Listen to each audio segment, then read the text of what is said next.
Hi, I'm Nina Bingham, an author, life coach, and clinical hypnotherapist. I'm also the co-author of a phenomenal new anthology called I Bared My Chest. It's 21 unstoppable women's stories about how they overcame the challenges, the difficulties, and the pain that they had in their lives. Being a part of this book has been a real joy for me because I felt a connection and a sisterhood that I've never felt before. And I think when you read this book, you're going to feel the same. I hope you'll read it. And if you like it, I hope that you'll recommend it, because a large portion of the proceeds of this book are going to go to women's and children's charities. For my bare chest challenge, I'm going to wear a wetsuit. And you may not think that's such a big deal, but I'm a plus-size woman. And being a plus-size woman in a weight-obsessed world is sometimes very difficult. In my book, Once the Storm is Over, I wrote about the death of my 13-year-old daughter to suicide. And I described my journey through grief. And I also talked about my shortcomings as a parent and as a person. And the feedback that I most often get about this book is that it was brave. But I think being a plus-size woman, you have to be brave every day. I mean, I've been embarrassed about my weight for about 15 years now, ever since I started taking antidepressants, which were infamous for weight gain and just pack the weight on. And it's not like I haven't tried. I walk an hour, 5 days a week, sometimes 7 days a week. I eat a healthy diet, and it still won't come off. So I went to my doctors and I said, what can I do about this problem? And they just said, you know, this is a really difficult situation, just keep exercising. But my female doctor looked at me and really told me the truth. And she said, Nina, you just need to learn to love yourself as you are. But that is easier said than done. So I started looking for other ways to exercise, and I found kayaking, which I fell in love with. It's a great sport for older people.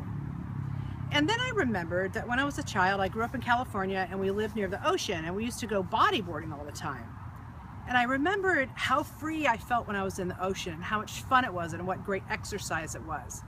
So I went out and I bought a wetsuit and I bought a bodyboard.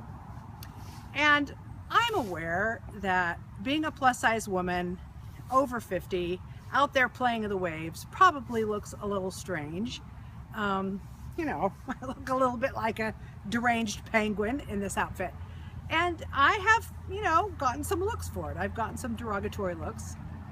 But mostly what I get is people giving me the thumbs up, people smiling.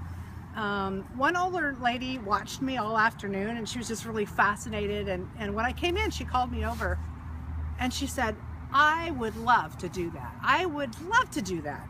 And I said, why don't you do it? At least once, you should. And you know, that's what I learned when my daughter passed away. That experience taught me that you never know what's going to happen tomorrow. You don't know what's going to happen to you, and you don't know what's going to happen to the people you love. So what it taught me is to appreciate my life, to appreciate every day I have, and to do what makes me happy, regardless of what other people say.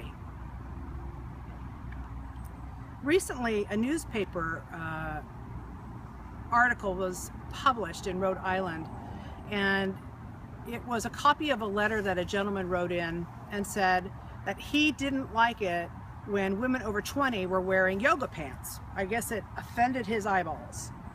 And he said to these adult women, you just need to grow up.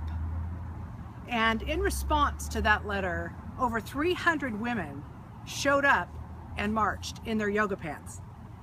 And they had signs that said, love yourself. And I'm an adult, I can wear what I want. And I'm going to keep wearing this wetsuit for the same reason that those women marched in their yoga pants, which is to make the statement that as women, we're not here for men's entertainment. That's not our purpose.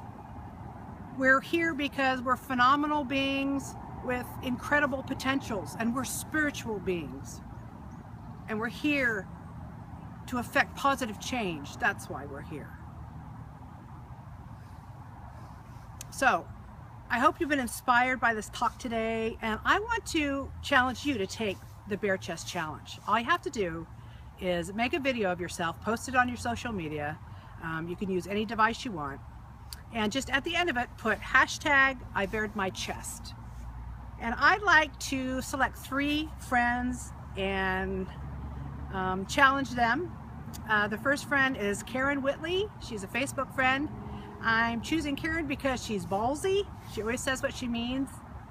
I'd like to choose Joan Treppa because she is a bold advocate for the wrongfully convicted. And I'd like to choose Mark Saxenmeyer because he is a brave investigative reporter. If you'd like to know more about the Bare Chest Challenge, you can go to www.ibaredmychest.com. And if you'd like to support us, would you please go to Twitter at @IBaredMyChest. Thank you so much for listening, and I'll be looking for your videos.